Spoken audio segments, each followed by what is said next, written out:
It was a sad day indeed, a very sad Friday for me. Within a few minutes, I would see if my life had turned into a mess out of my control. The only thing to do for the time being was to wait and see if the expected trouble would really happen. However, I wasn't any poor wimp who would mourn and feel sorry for myself.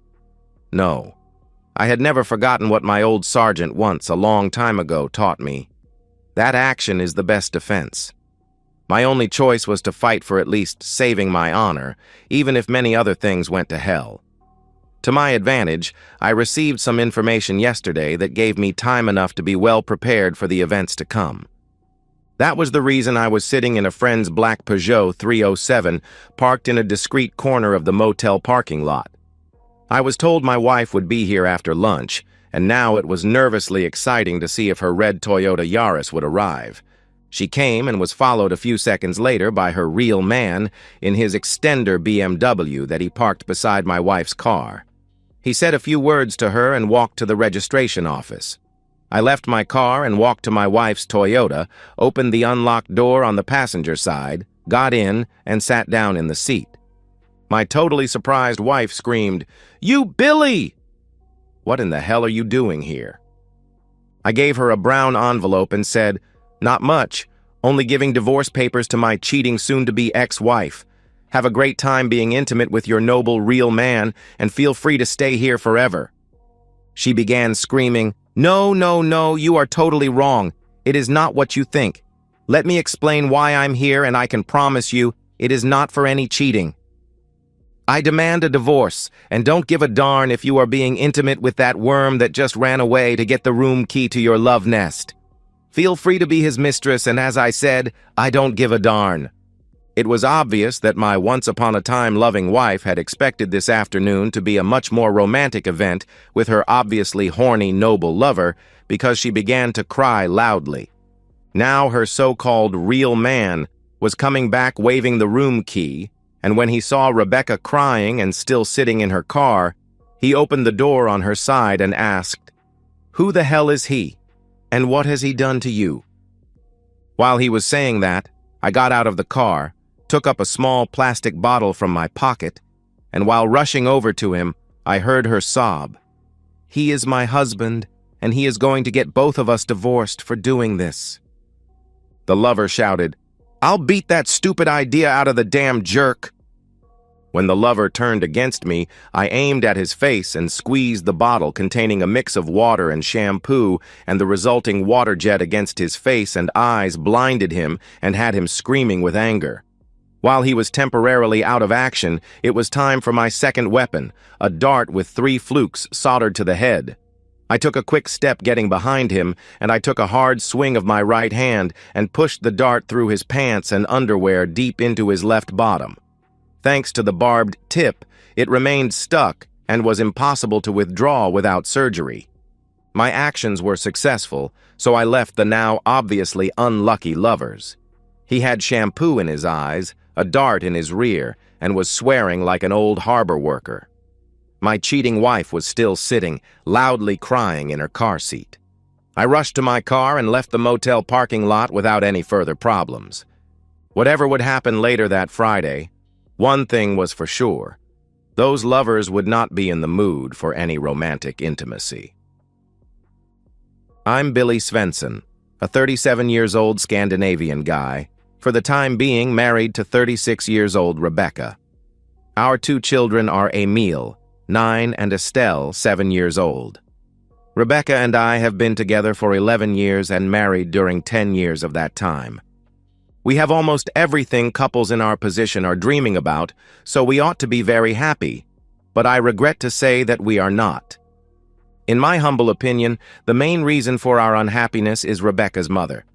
Though she is not green, doesn't have a tile, and doesn't spit fire, she must still be regarded as a genuinely hostile dragon who has never avoided any chance to be a pain in the rear to me.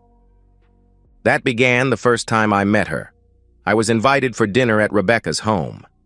It was more of a cross-examination than a pleasant dinner. After a lot of questions, the dragon said that she didn't like my name because Billy is a Y name, and she didn't like people with Y names. Upper-class families never gave their children such names, as in Billy, Kenny, Ronnie, Molly, Nellie, Cindy, etc. Thanks for that, I thought. I was surprised when both Rebecca and her obviously spineless wimp of a father remained silent while I was humiliated by the dragon. She continued by saying that Svensson is a typical farmhand name from the days when a son got his father's first name together with son as his last name. Then she went on by saying that she had expected something better for Rebecca since her other daughter, Natalie, was going to marry a fine man from a noble family. I had heard enough, stood up and said, "Isn't that guy's father a child born out of wedlock in some distant branch of that family? And what is he? An unemployed parasite on the social welfare system?" Before somebody replied, I continued, "I need some fresh air. Are you coming with me, Rebecca?"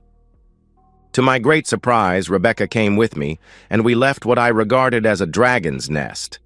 I knew Natalie's boyfriend Alexander from my school days, and wasn't surprised that he, with his conning skills, had gotten Rebecca's weird mother to regard him as a God's gift to Natalie.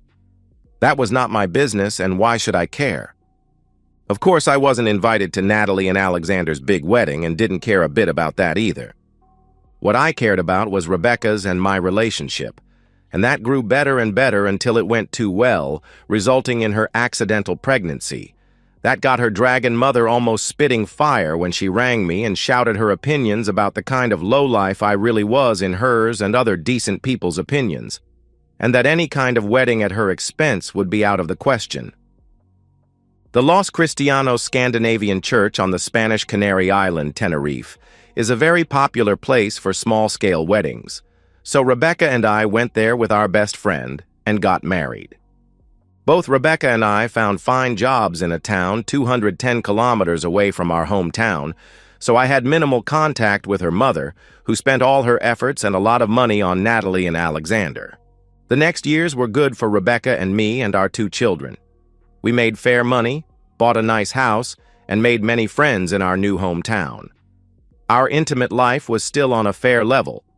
Thanks to the distance, I had minimal interactions with Rebecca's family because her parents never visited us, and when back in our hometown, I saw my family and Rebecca went to hers. At last, even Alexander had enough of the dragon we shared as mother-in-law. To everybody's surprise, he had done well at his job and had gladly accepted a promotion that included a transfer to a new location 280 kilometers away. After some arguing with Natalie, he had given her a simple choice: accept the distance or get a divorce. She followed him to the new job. Now the dragon remembered that she had a daughter named Rebecca and began making daily phone calls. After a while, these somehow began to get Rebecca, without any real reason, acting chillier toward me. The calls centered on more nagging about what I did, had not done, or ought to do, and even more nonsense about how well everything had gone for Natalie and Alexander. Our relationship didn't get better when I told Rebecca that the main reason for Alexander moving away was to get a far distance from the hostile dragon, who was his mother-in-law. One accident never comes alone, and Rebecca's feelings for me got even chillier when a new guy, also from some side branch of a noble family, began at her job. Rather soon, Rebecca began describing him as some kind of a Superman, or at least a real man. He was married to a nurse, but his wife was in Tanzania, Africa, volunteering as a nurse at some medical aid center and still had about 3 months left on her tour. The real man and his wife intended to buy a house when she was back, but in the meantime he was living in our town renting a room at his wife's married sister's house. Rebecca got me really fed up when she compared my doings, my vocabulary, and even my clothes with that real man at her job. There's no need to say who the winner ended up being in those comparisons. Though Rebecca and I still had intimacy, my attempts were often met with comments such as, "Now again?" and "Don't you ever get enough?" If it hadn't been for our children and for Rebecca's many good sides, I would have dumped her a long time ago. But she was obviously faithful, a good mother, keen with cooking, kept herself in nice shape, and we worked well together keeping the house clean and a nice garden.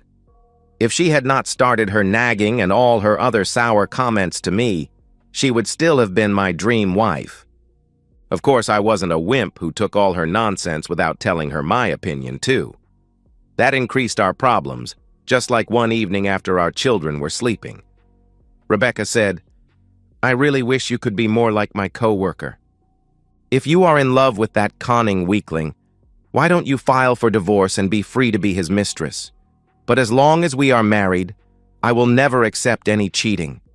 Be intimate with that jerk behind my back and be sure that I will teach him that though you may act as a cheap mistress, your services will have a high price tag." Rebecca began screaming hysterically. "You simple jerk! What in the hell did you just say about me? How dare you call me a mistress? Be sure that you will pay for that." "Isn't it better that your customers have to pay?" I shouted back. Before she could make a nasty reply, two scared and crying children came to us, and I began doing my best to calm them down. 2 very chilly weeks followed after her outburst. The first weekend, she and our children went to see her parents, and then the next weekend when Natalie and Alexander came to see us. Rebecca played the good wife and was nice to me until our guests left on Sunday morning. When we waved goodbye to them, she said, "Don't be stupid enough to expect any favors from me." The next Thursday, the trouble hit the fan when one of Rebecca's female co-workers called me at my job and after a short introduction went straight to the problem. She said, "We have a new, very charming guy here at work, and there are 3 female co-workers who have been competing to seduce him, your wife, me, and one more single girl. Although we begged your wife to skip this, since she's already married to a good man, she refused to listen to us. And now she is proud as hell and bragging about being the winner of our competition and going to the motel with him tomorrow after lunch." I thanked her and persuaded her to keep the call a secret so I could do something about our problem. Back home after the job, I watched Rebecca and got the feeling that she was slightly jollier than usual. After the phone call, I started thinking about what the old sergeant said during my Army service. He had been a great admirer of the Apache warriors in the old Arizona Territory and their tactics of surprise, hit, and then disappear. I had no experience with street fighting, so my only chance to win was to do just as those old warriors had done. Rebecca had bragged to me about the real man's black belt in some Japanese fighting sport, so the surprise element was very important. Pepper spray would have been great, but that is forbidden and not available in this country, so I had to find a simple alternative. A small plastic bottle with hair shampoo and water would be my weapon, and it worked well after a painful testing in my own eyes. The sergeant told us a lot about how surprisingly effective the silent arrows, with barbed heads from a well-hidden ambush, had been at creating fear among soldiers during the frontier wars in Arizona. Of course, I could not use a bow and arrows against Rebecca's lover, but the idea got me to my small workshop in the basement. I took the closest thing that was available, a dart. By soldering 3 1-centimeter-long pieces of sewing needles in small angles around the tip of the dart, I made a barbed tip. Hopefully, it would be difficult to remove from some soft body parts without surgery. There was no chance or interest in testing that weapon on myself. After some thinking, I had a simple plan without any need to buy complicated equipment for my action. Divorce papers given to Rebecca and her lover blinded for a few seconds would give me time to push the barbed dart into his bottom. I doubted that he would remain interested in intimacy with my unfaithful wife, at least not while he had that dart in his rear. The next morning, Rebecca dressed in a rather beautiful dress, but I pretended not to see anything strange with that and avoided all comments. Both of us acted as usual for a Friday morning. At my job, I exchanged cars for the day with my fellow worker and good friend Eric. We did that often when he needed my Volvo V70 instead of his own smaller Peugeot 307. During the morning, I went to the courthouse for the divorce forms and filled one out at my office. After some searching, I succeeded in connecting to the main office of the aid organization in Tanzania and got the email address for Rebecca's lover's wife there. Then I took off at lunchtime and went to Rebecca's job and found that both she and Loverboy's car were still in the parking lot. Obviously, they had lunch at the nearby restaurant before going to the motel, so I bought a couple of hot dogs and went to the motel to wait for them. As you already know, the lovers came to the motel and my actions went just as planned. So my time in the army hadn't been totally wasted, and I felt grateful to the old sergeant there. At 3:30, my home phone rang, and the same female voice that told me yesterday about Rebecca going to the motel asked me, "Did you go to the motel today and did you see what you expected to see?" "Thanks for calling. Yes, I went there, but your coworkers weren't happy to see me. I tried to cheer up my wife with some divorce papers, but that gift didn't make her happier. The man threatened to hit me, so I had to defend myself and he got some damage to his bottom. I presume my wife must have taken him to the hospital. It was not much of a romantic date, at least not in my opinion," I told her. "Is that really true?" "Oh, yes, it is. I have no reason lie to you. My wife isn't home yet, but feel free to call her cell phone and ask her. Of course, I can't guarantee that she will tell you the whole truth," I said.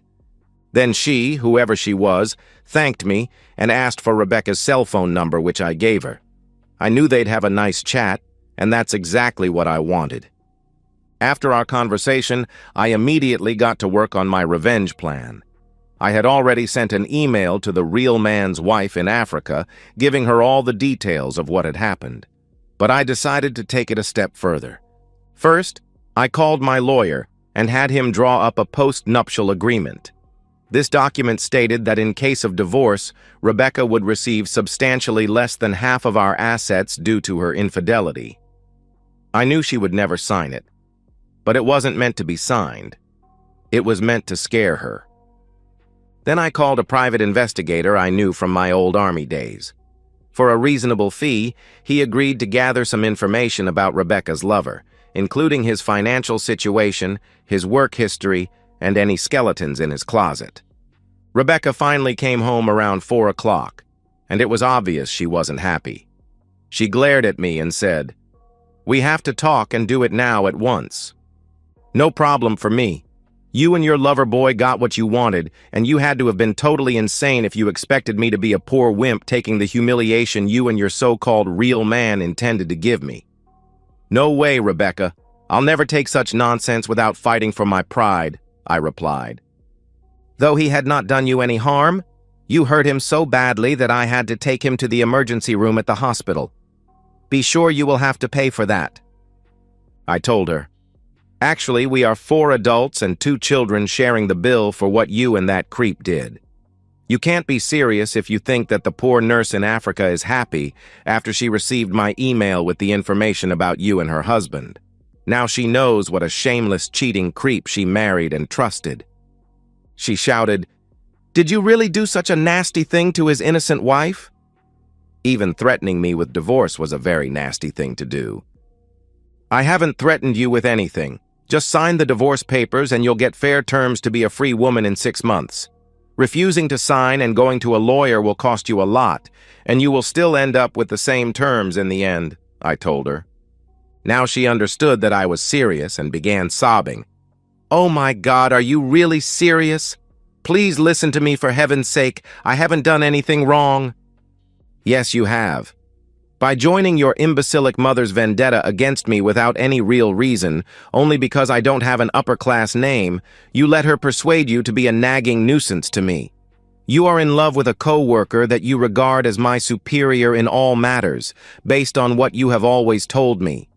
Then I found out that you have been competing with 2 single co-workers to get a date with this so-called real man.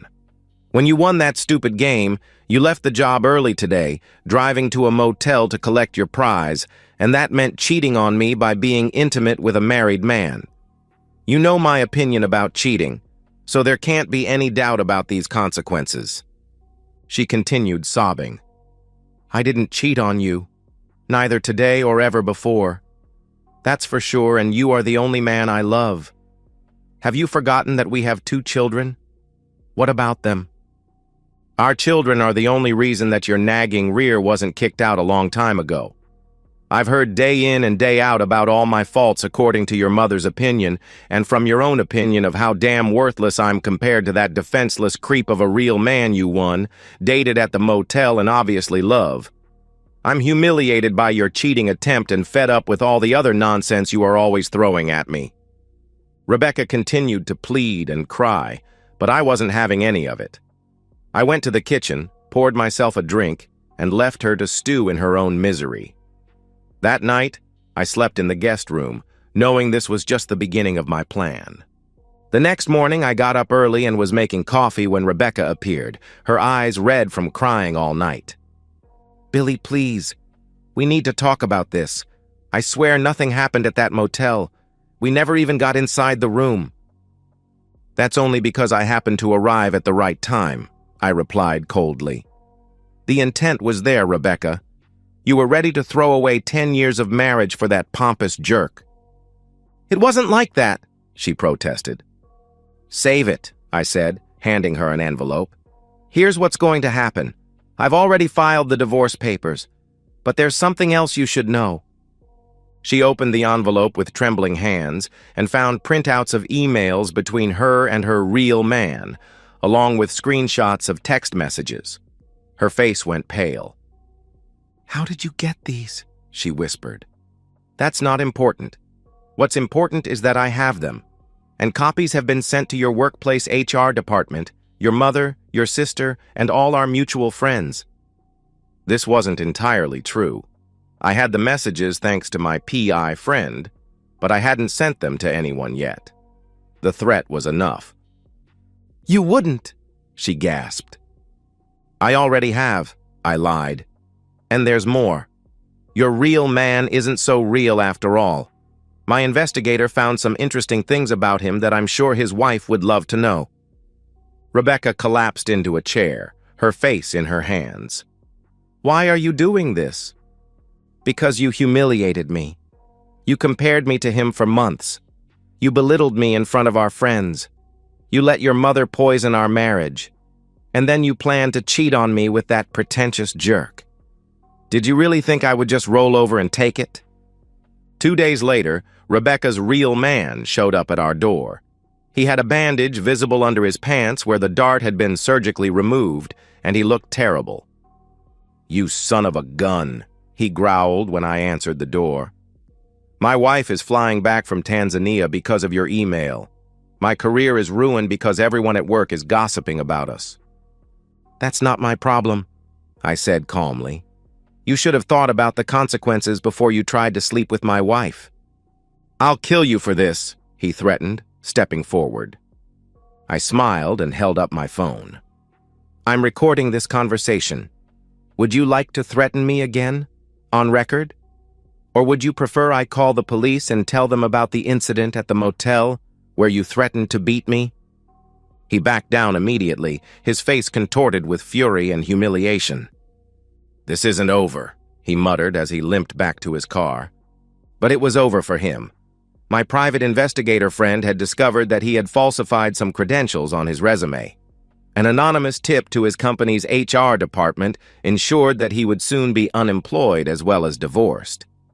As for Rebecca, she became desperate when she realized the full extent of my revenge.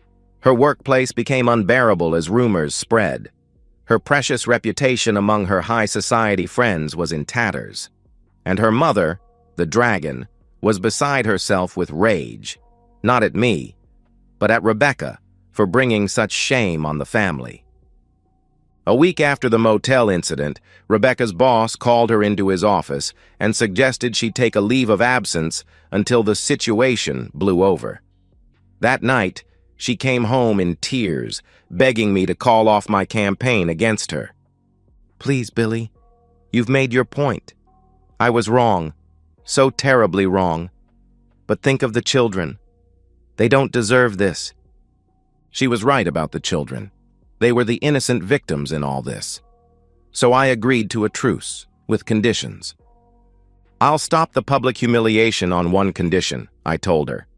"You call your mother right now, on speakerphone, and tell her exactly what happened and how her constant interference in our marriage contributed to this disaster." Rebecca hesitated, then nodded. The call went exactly as I expected. The dragon breathed fire, but for once, it wasn't directed at me. Rebecca hung up in tears, having been told she was a disappointment to the family name. "Are you satisfied now?" she asked bitterly. "Almost," I replied. "Pack your things. You're moving out tonight. I'm keeping the house in primary custody of the children. You can see them on weekends, provided you're not bringing your mother or any new boyfriends around." "You can't do that," she protested. "I can and I will. My lawyer has evidence of your attempted infidelity, your emotional abuse, and your unfitness as a parent due to your priority of pursuing an affair over the stability of your children's home life. Sign the papers I've prepared, or we can let a judge decide after I present all the evidence." It was a bluff, but she didn't know that. Defeated and broken, Rebecca signed the papers my lawyer had prepared, giving me extremely favorable terms in the divorce. That night, she moved out to stay with a friend. I told the children that Mommy needed some time away, but they would see her soon. It broke my heart to see them confused and sad, but I knew in the long run, this was better than living in a house filled with resentment and betrayal. 3 months later, the divorce was finalized. Rebecca had found a new job in another town, closer to her sister Natalie but far from her dragon mother, who had disowned her after the scandal. Her real man had moved back to his hometown in disgrace, and his marriage also ended. His wife had written to thank me for exposing them both. As for me, I kept the house and built a new life with my children. It wasn't easy being a single father, but it was better than living with someone who didn't respect me. The children adjusted better than I expected, especially when they saw that their mother was actually more attentive during her weekend visits than she had been when living with us full-time. One evening, as I sat on the porch watching Emile and Estelle play in the yard, my phone rang. It was Rebecca. "I just wanted to say that I'm sorry," she said quietly. "Not just for what happened at the motel, but for everything before that.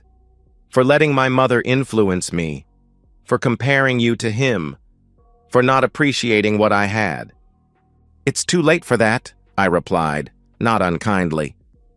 "I know," she said, "but I thought you should know that I've realized something. You were the real man all along. It just took losing you to see it." After we hung up, I sat thinking about how quickly life can change. In just 6 months, I had gone from a disrespected husband to a confident single father. The revenge had been sweet, but the real victory was finding my self-respect again. The dragon still breathes fire occasionally, usually in the form of angry emails about how I've ruined her daughter's life. I just delete them without reading them. As the old sergeant used to say, sometimes the best defense is to move on to better territory. And that's exactly what I've done. And that's the end of today's story.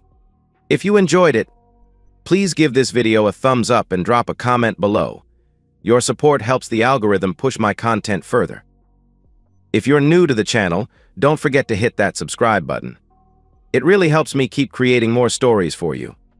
Thanks for watching, and I'll see you in the next one.